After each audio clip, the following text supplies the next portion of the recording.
पाकिस्तान में बाजवा की जगह लेने वाले नए आर्मी चीफ का नाम जल्द सामने आने वाला है, लेकिन इस दौरान भी पाकिस्तान की हरकत कम नहीं हो रही है। जम्मू के करीब सांबा जिले के विजयपुर इलाके में ड्रोन के जरिए एक संदिग्ध पैकेट गिराया गया, लेकिन आनन फानन में इलाके को सील कर दिया गया है। बम डिस्पोजल स्क्वाड मौके पर पहुंची। जब पैकेट को खोला गया तो चीनी पिस्तौल मिली 2, 4 मैगजीन, 4.5 लाख रुपए भारतीय करेंसी मिली, एक डेटोनेटर और 2 आईडी मिली है। पैकेट गिराए जाने की खबर एक ग्रामीण ने ही पुलिस को दी। तो पैकेट में 2 चीनी पिस्टल, 4 मैगजीन, कारतूस बरामद किए गए हैं। 4.5 लाख कैश, डेटोनेटर और आईईडी भी बरामद किए गए हैं। तो ये बड़ी खबर आपको बता रहे हैं, पूरा इलाका सील कर दिया गया है। सर्च ऑपरेशन इस इलाके में चल रहा है। कैश, हथियार, मैगजीन बरामद किए गए हैं। आखिर किसकी साजिश, ये बड़ा सवाल। ये देखिए, यही वो पैकेट है जो मिला है सांबा में साजिश के दौरान। ये सांबा में एक ड्रोन है जो बरामद किया गया है। सील पैक पार्सल में 4.5 लाख कैश और 2 पिस्टल। लोकल नागरिक से उन्होंने बताया कि हम लोगों ने खेत में एक सस्पेक्टेड चीज देखी है, तो उसको एसएचओ विजयपुर और उनकी टीम ने गंभीरता से लिया। वो तुरंत मौके पे आए। उन्होंने देखा कि एक वुडन सील पे एक पैकेट उनको मिला। उसके बाद हमने बॉम्ब डिस्पोजल स्क्वाड को मौके पे बुलाया और जब उसको खोल के देखा गया तो उसमें लगभग 5 लाख रुपए इंडियन करेंसी मिली है, जो 10 बंडल थे 500-500 के। उसके बाद 2 चाइनीज पिस्टल, उसके साथ 4 मैगजीन, लगभग 60 राउंड्स मिले हैं और डेटोनेटर और 2 आईईडीज भी हमें मिली हैं अलग से, जो असेंबल नहीं थी। उसकी हमने आगे की कार्रवाई शुरू की है। मोस्ट प्रोबेबली ये जो केस है क्रॉस बॉर्डर ड्रोन ड्रॉपिंग का एक कंसाइनमेंट है, जो यहाँ पे खेत में सांबा पुलिस ने रिकवर किया है। और इसको अगर थोड़ा सा अगर एनालाइज करें तो यही लगता है कि कोई किसी ऐसी वैसी घटना को अंजाम देने के लिए कोई साजिश रची गई हो, जो समय रहते सांबा पुलिस ने गंभीरता से इस सूचना को लेते हुए रिकवरी यहाँ पे की है। अब बात दिल्ली की सियासत की, जहां सत्येंद्र जैन की डाइट को लेकर वीडियो जारी हुआ है, जिसमें वो अलग अलग तरह के व्यंजन का लुत्फ उठा रहे हैं। वहीं सत्येंद्र जैन की डाइट को लेकर कोर्ट में भी सुनवाई हुई, जहां सत्येंद्र जैन की ओर से जेल प्रशासन पर ठीक से खाना न देने का आरोप लगाया गया।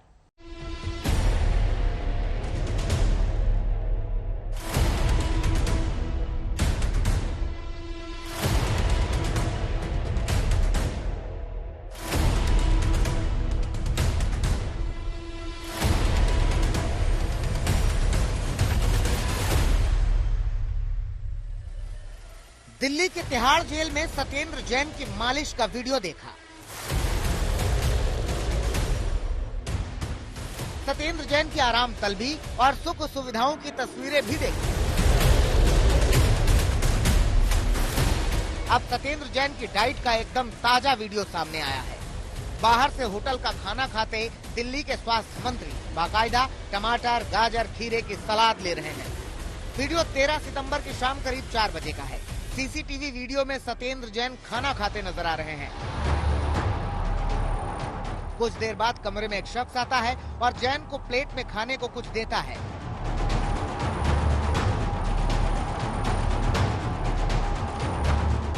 फिर सत्येंद्र पोटली से निकालकर ड्राई फ्रूट जैसी कोई चीज खाते हैं। थोड़ी ही देर में जैन के लिए सलाद का भरा हुआ प्लेट आता है।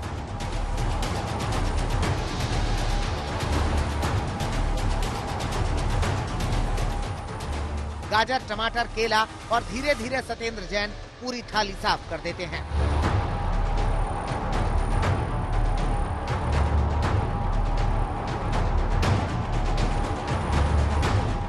लेकिन जैन का खाना यही खत्म नहीं होता। वो एक झोला खोलते हैं और झोले से केला निकालकर खाने लगते हैं। इस वीडियो में कमरे में बिस्लरी का पूरा कैरेट नजर आता है, यानी पूरा वीआईपी ट्रीटमेंट। अब एक और वीडियो देखिए। तारीख 1 अक्टूबर, समय 4:18 पर। यहाँ भी जैन की थाली सलाद से भरी नजर आ रही है। साथ ही 2 डिब्बे में भी खाने के कुछ सामान है। खाने के पैकेट से साफ लग रहा है कि ये जेल का नहीं, बाहर का खाना है। अब तीसरा वीडियो देखिए। तारीख 3 अक्टूबर, समय दोपहर 1:41। सत्येंद्र जैन यहाँ कॉफी का पन्ना पलट रहे हैं और सामने रखे हैं 6 टमाटर और संतरे। अब वीडियो को आगे देखिए। 3 अक्टूबर दोपहर 2:07। सत्येंद्र जैन अपना झोला फिर से निकालते हैं और इस बार झोले से बाहर निकलता है ड्राई फ्रूट से भरा डब्बा।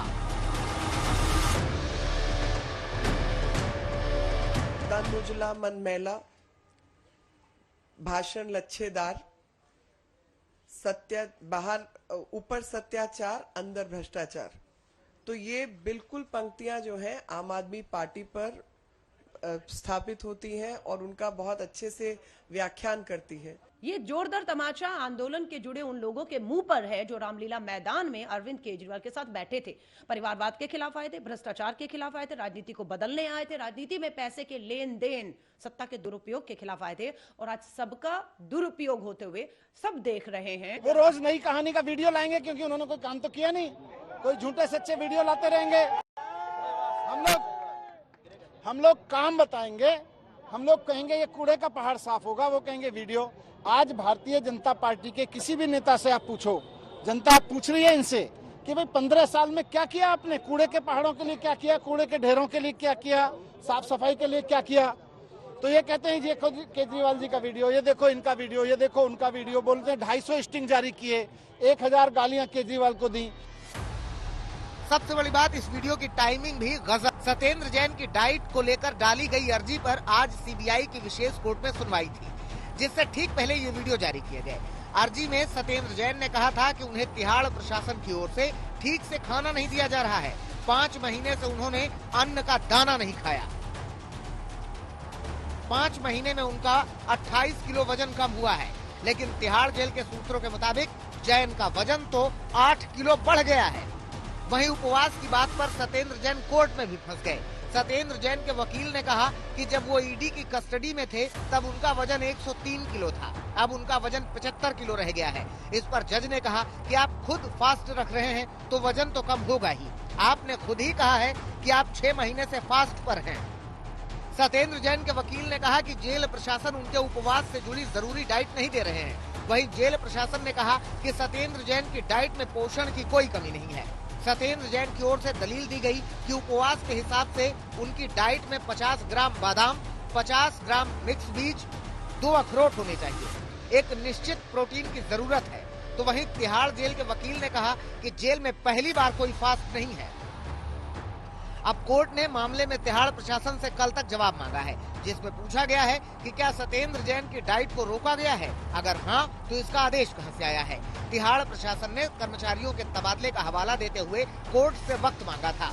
वहीं वीडियो लीक को लेकर भी कोर्ट सख्त है। ईडी ने साफ किया है कि उनकी ओर से वीडियो लीक नहीं हुआ है। दिल्ली से अनीशा माथुर के साथ आज तक ब्यूरो। श्रद्धा मर्डर केस में अब आरोपी आफ्ताब पर सबूतों का शिकंजा कसता चला जा रहा है और आज आफ्ताब का पॉलीग्राफी टेस्ट हो रहा है। थोड़ी देर पहले पुलिस आफ्ताब को लेकर मेहरौली पुलिस स्टेशन से निकली है। दिल्ली पुलिस रिमांड खत्म होने से पहले आफ्ताब का नार्को टेस्ट भी कराना चाहती है। इस मामले में सबसे मददगार साबित हो रहा है श्रद्धा का वो कंप्लेंट लेटर जो उसने पुलिस को दिया था। इस लेटर में श्रद्धा ने हत्या का अंदेशा जताया था। पुलिस को जांच के बाद यह लग रहा है कि श्रद्धा को पहाड़ों पर ले जाने के पीछे भी आफ्ताब की खास प्लानिंग थी। शायद उसने पहले भी हत्या की कोशिश की थी। पुलिस को लग रहा है कि आफ्ताब ने रेकी के बाद ही मेहरौली में वो फ्लैट लिया, वो घर लिया। पॉलीग्राफ और नार्को टेस्ट से पुलिस को इन सवालों के जवाब भी मिल सकते हैं। तो आज अहम दिन।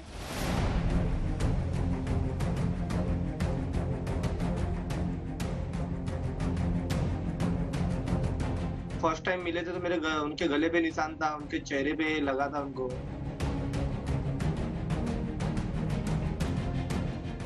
अब्यूज भी भाई, लड़का हाथ उठाता है, वॉयलेंट होता है।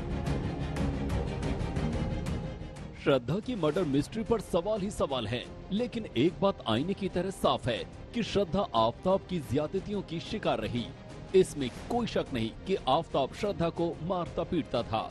उसने श्रद्धा को कहीं का नहीं छोड़ा। श्रद्धा की जिंदगी उसने नर्क बना कर रख दी। खुद श्रद्धा ने अपनी जुबानी ज्यादती की पूरी कहानी बताई। आफ्ताब मेरे साथ मारपीट और गाली गलौज करता है।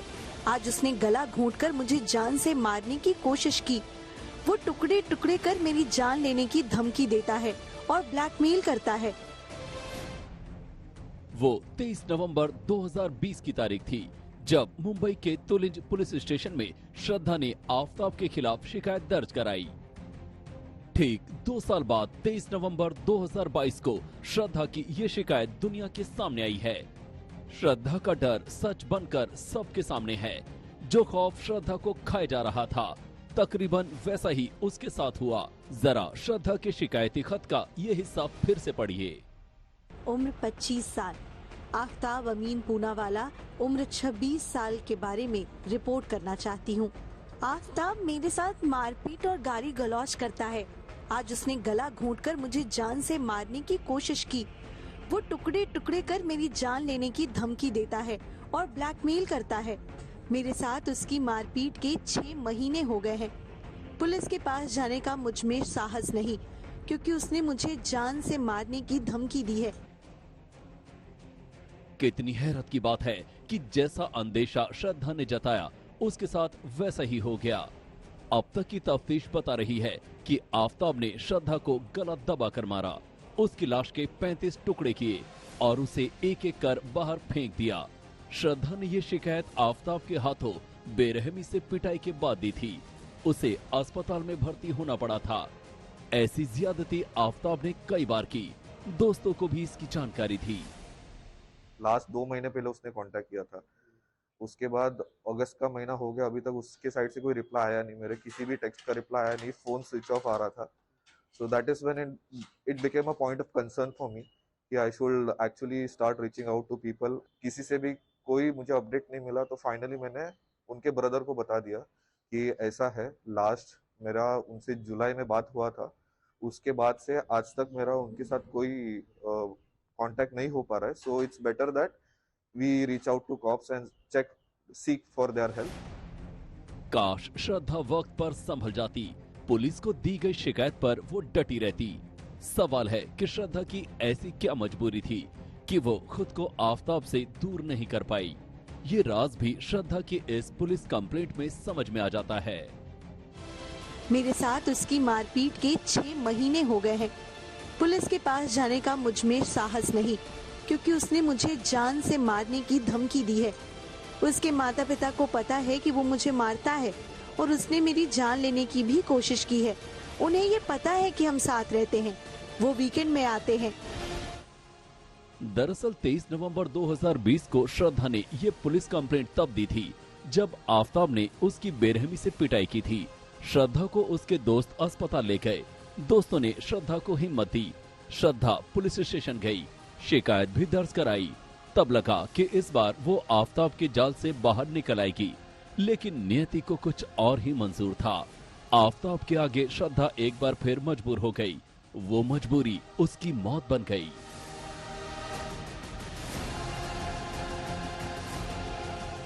दिल्ली में हिमांशु मिश्रा, अरविंद ओझा के साथ आज तक ब्यूरो।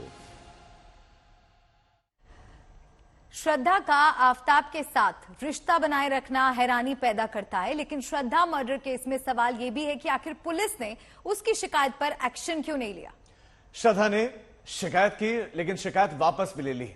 और क्या ये बड़ी गलती तो नहीं की है? पुलिस ने भी इतने संजीदे मामले को ठीक तरीके से उस पर कदम नहीं उठाया, एक्शन नहीं उठाया। अगर पुलिस ने शुरुआती तफ्तीश भी की होती तो शायद उसे पता चल जाता कि श्रद्धा के साथ क्या क्या हो रहा है, और शायद तब श्रद्धा आफ्ताब की शिकार होने से भी बच जाती।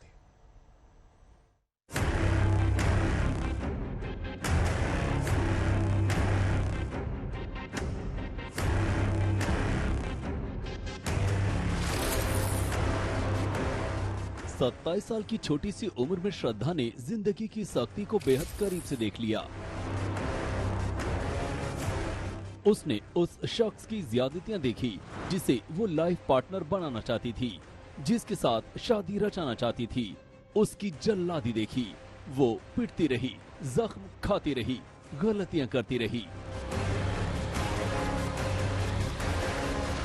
लेकिन वो हमेशा ही ऐसी नहीं थी। ये श्रद्धा का वो वीडियो है जो अब सामने आया है। इसमें श्रद्धा अलग सी दिख रही है। उसकी जिंदगी में आंधी बनकर आफ्ताब आया और उसे तबाह कर गया। श्रद्धा यहाँ कहीं ना कहीं वो कुछ बात छुपा रही थी। वो बात क्या थी जिसकी वजह से वो कंट्रोल्ड दिख रही थी, वो आफ्ताब से डोमिनेटेड दिख रही थी। मुझे लगता है कोई बहुत बड़ा ब्लैकमेलिंग हो सकता है। एक मेल पार्टनर एक फीमेल पार्टनर को कई ग्राउंड्स पे ब्लैकमेल कर सकता है। वो हो सकता है कुछ प्राइवेट मोमेंट्स के बारे में, वो हो सकता है कोई डेथ थ्रेट्स उसको या उसके फैमिली के बारे में। ये कुछ पॉसिबिलिटीज है जो मुझे लगता है कि हो सकते हैं, जिसकी वजह से श्रद्धा मजबूरन बिल्कुल पूरी तरीके से वो बाहर निकलना चाहती थी। इस बारे में उसने कई बार हम लोगों के सामने कहा था। श्रद्धा से चूक हो गई आफ्ताब को ठीक से समझने में, उस पर एतबार करने में। वो इस खुशफहमी में आफ्ताब को माफ करती रही कि एक दिन सब कुछ ठीक हो जाएगा, लेकिन ऐसा कुछ नहीं हुआ। श्रद्धा गलती कर गई, लेकिन सवाल है कि पुलिस ने क्या किया? क्यों उसने श्रद्धा की शिकायत की जांच नहीं की? क्यों उसने एक्शन नहीं लिया? अब ये सवाल महाराष्ट्र के डिप्टी सीएम देवेंद्र फडणवीस भी उठा रहे हैं। वो पत्र मेरे पास भी आया है, मैंने उसको देखा है, बहुत सीरियस पत्र है। उसके ऊपर क्यों कार्रवाई नहीं हुई, इसकी जांच हमको करनी पड़ेगी। मैं किसी पर दोषारोपण नहीं करना चाहता, लेकिन इस प्रकार के पत्रों पर कार्रवाई अगर नहीं हुई तो ऐसी घटनाएं होती है, इसलिए जरूर उसकी जांच की जाएगी। आफ्ताब अगर आज कानून की गिरफ्त में है तो उन दोस्तों की वजह से जो लगातार उसकी चिंता करते रहे, उसकी खैरियत पूछते रहे। ये दोस्ती थे जो श्रद्धा को लगातार मैसेज भेजते रहे। इन्हीं दोस्तों के जरिए बात श्रद्धा के भाई और पिता तक पहुंची। इसके बाद श्रद्धा के पिता ने पहली बार अपनी बेटी की गुमशुदगी की रिपोर्ट लिखाई। अंजाम ये कि आफ्ताब पकड़ा गया। दिल्ली पुलिस अब श्रद्धा मर्डर केस की गुत्थियां सुलझाने में एड़ी चोटी का जोर लगा रही है। रोहिणी के फॉरेंसिक साइंस लेबोरेटरी यानी FSL में आफ्ताब का पॉलीग्राफी टेस्ट हो रहा है, ताकि ये अंदाजा लगाया जा सके कि आफ्ताब किन सवालों पे सच बोल रहा है और किन सवालों के गलत जवाब दे रहा है। आफ्ताब को पुलिस को शनिवार को कोर्ट में पेश करना है और अब पुलिस के पास सिर्फ 2 दिन बचे हैं, यानी गुरुवार और शुक्रवार का दिन पुलिस के पास है। अब पुलिस चाहेगी कि इन्हीं 2 दिनों में वो सभी साइंटिफिक प्रक्रियाएं और जांच पूरी कर ले, यानी पुलिस पॉलीग्राफी टेस्ट के साथ साथ नार्को भी इन्हीं 2 दिन में कराने की कोशिश करेगी। मुंबई से दिवेश सिंह के साथ दिल्ली से हिमांशु मिश्रा और वरुण सिन्हा, आज तक।